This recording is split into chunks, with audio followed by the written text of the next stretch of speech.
Question for both of you, actually. Mr. Macron, you were one of the last Western leaders to speak to Putin before Ukraine's invasion. What advice, what recommendation could you make to President Trump to make sure that this time you can get strong enough guarantees from Putin to get a peace deal that lasts this time? And Mr. President Trump, what makes you think you can trust Putin in those negotiations? Thank you. Look, I will never give any advice to President Trump. We have friendly and trustful discussion, but my experience with President Putin is the following. Number one, I always think it's good to have discussion with other leaders, and especially when you disagree. I stopped my discussion with President Putin after Bucha and the war crimes because I considered that, we had nothing to get from him in that time. Now this is a chance, there is a big change because there is a new US administration. So this is a new context. So there is good reason for President Trump to re-engage with President Putin. But my experience is the following, and I shared it with President Trump and the team. In 2014, our predecessors negotiated peace with President Putin. But because of the lack of guarantees, and especially security guarantees, President Putin violated this peace. And I had several discussions, especially at the beginning of 2022, several times, 7 hours with President Putin, 15 days before the launching of the attack. He denied everything, but we didn't have security guarantees. So this is why being strong and having deterrence capacities is the only way to be sure it will be respected. And I insisted on that, and this is why I believe that the US has the capacity to do so. And this is why I think we should never say, I will never send any boots on the ground, because you give a blank check to violate any type of commitment. So I think it's good to have discussion. I think it's useful to have negotiation. I think it's super important to go to the peace. But my strong point was to say, let's try to get something first which can be assessed, checked and verified. And let's be sure that we build sufficient guarantees on the short run. And this is where we are ready to be engaged. As for France, a lot of my European colleagues are ready to be engaged. But we do need this American backup, because this is part of the credibility of the security guarantees. And this is our collective deterrence capacity. And I have the feeling that the President has this capacity. I think it's very much to the benefit of Russia to make a deal. And I feel that we'll do that.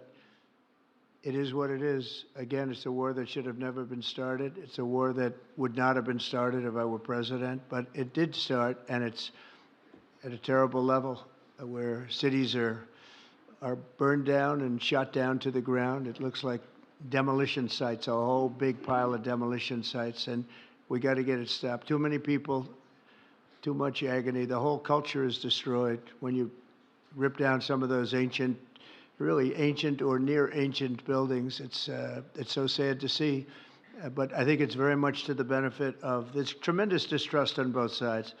That's why it's good that I'm coming in now, but I think it's to the very much benefit of Russia to make a deal and to go on with leading Russia in a very positive way. That's what you have to do.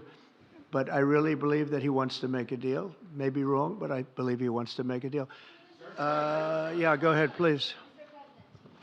President, next week there's a key deadline for your Canada and Mexico tariffs.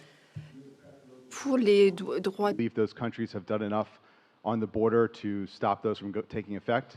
And for President Macron, I'm wondering if you believe that this critical minerals deal with Ukraine represents a de facto security guarantee by the United States, since the U.S. would have an interest in protecting those reserves in Ukraine. Thank you. We're on time with the tariffs, and it seems like that's moving along very rapidly. We've been mistreated very badly by many countries, not just Canada and Mexico.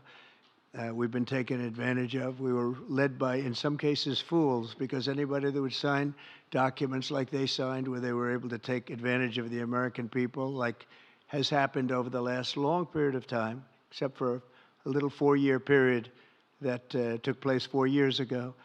But anybody that would agree to allow this to happen to our country should be ashamed of themselves. No, the tariffs are going forward on time, on schedule.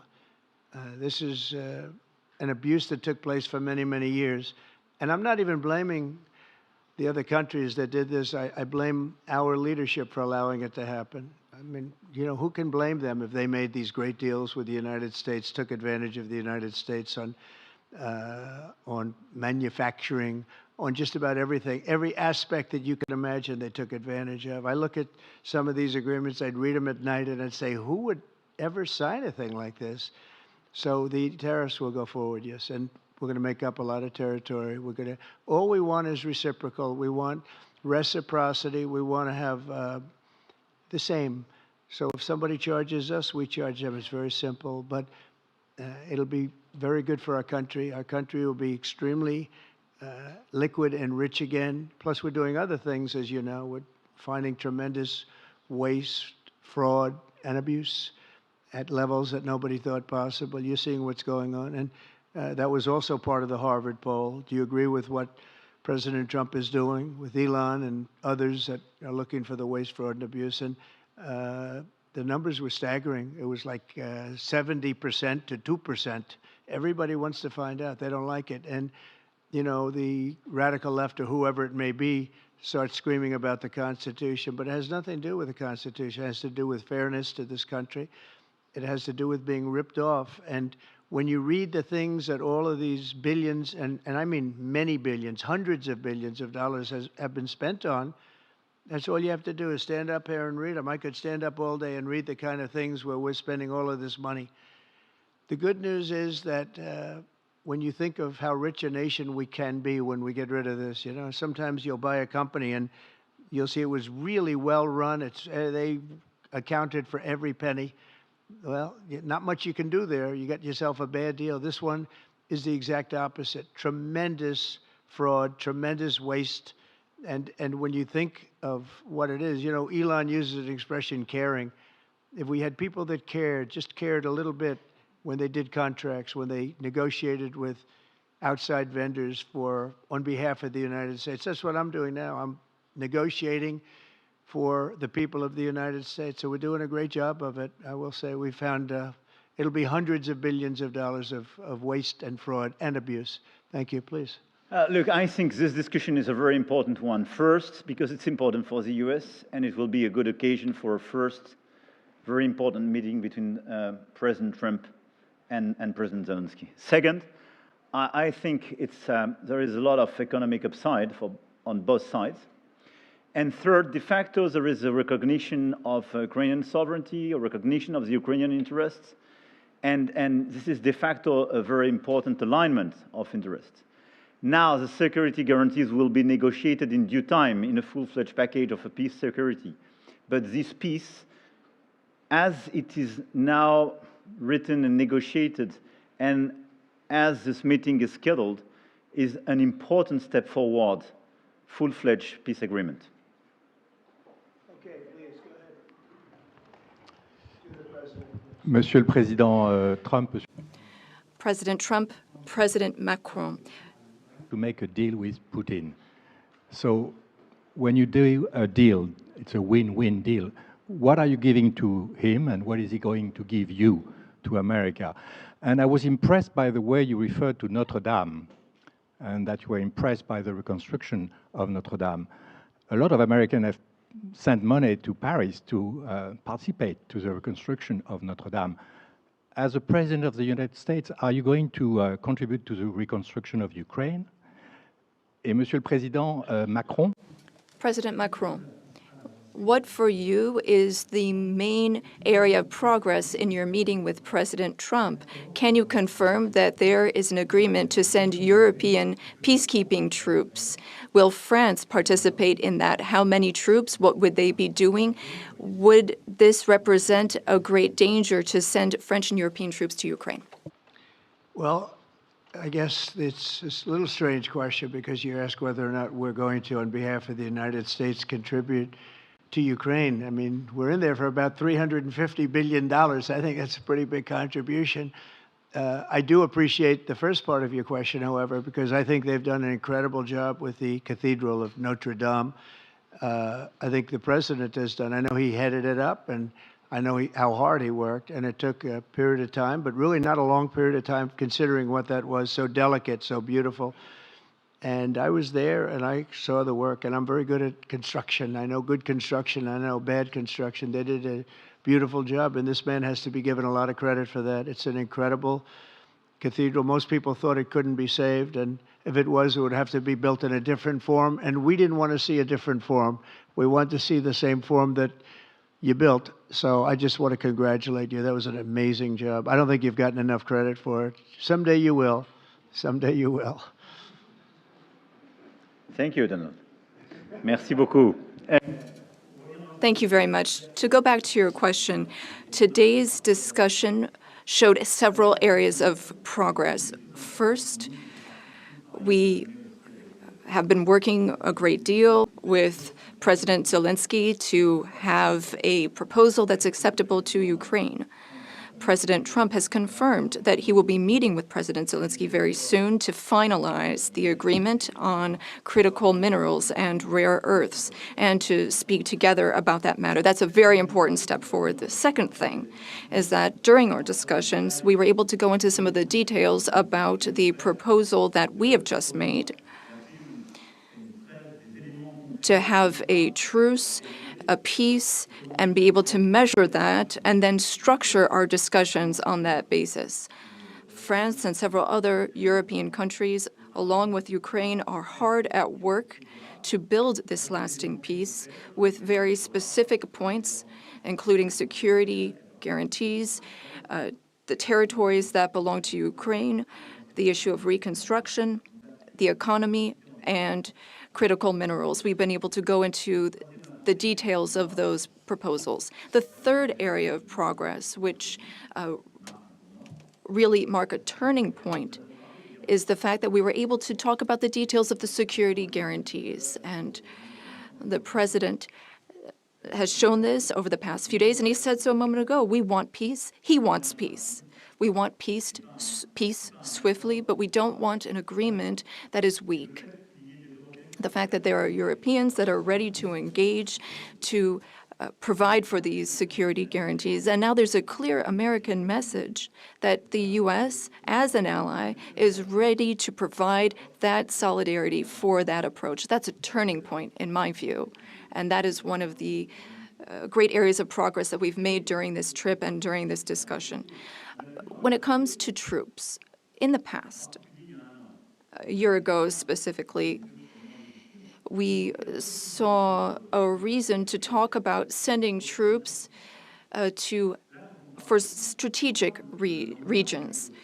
Today, when we talk about troops, we're talking about sending them in after we've negotiated a lasting peace. And once we have that solid, lasting peace, that's part of an agreement signed by Ukraine, signed by Russia, and for which we will provide the guarantees, then at that point, and recently France has worked with the UK to provide its contributions. We've worked on plans. We've worked with our militaries not to go to the front lines, not to go into occupied territories, but as a show of support to show that we have a negotiated peace signed by both sides, and that is a peace we will preserve. So these would be peaceful deployments of troops, not for combat. These would be deployments of an assurance force. They would be limited, but they show solidarity. I've also spoken with all of our allies, and there are European and non-European allies who are ready and willing to take part in that effort. countries have helped Ukraine maintain its military capabilities in terms of the number of soldiers it has, equipment, whereas others have provided logistical support on the ground.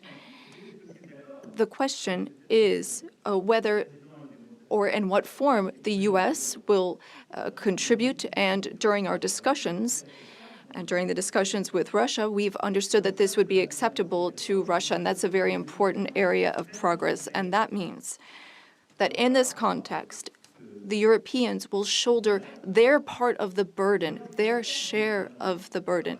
We have a strong alliance that we've built over the decades. We have our solidarity, and we have deterrence capacities. What does it mean? Would it be dangerous? If there is an agreement signed by Ukraine and Russia, thanks to the efforts of President Trump, and if we provide the guarantees and Russia violates the agreement, then it would be in conflict with everyone who is engaged in the peace process. And that is a change. That was something we did not see in the past. That's not what we saw in 2014. So that is the real change that we're marking. We have this deterrence capacity on the American side. We have the capacity for engagement on the European side, and that's something we're going to continue working on together. It's not dangerous, but it's credible. It's less dangerous than things that could happen in the long term. And I think this is what we need to do to ensure security. And I say this very clearly.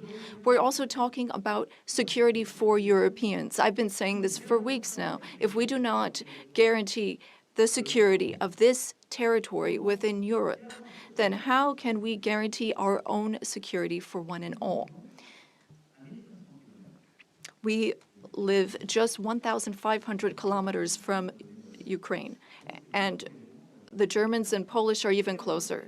So our collective security is important. We need to answer this call for Europeans to be more engaged, and Americans will be there still in solidarity. Europeans are working for their collective security, but I really think this was a turning point today in our discussions. Emmanuel, thank you very much. Great job, and it's been wonderful being with you. Say hello to your beautiful wife, and we will see you again soon. We'll be speaking often. We'll get this thing worked out. We're going to get it done. So important, and great job. Thank you.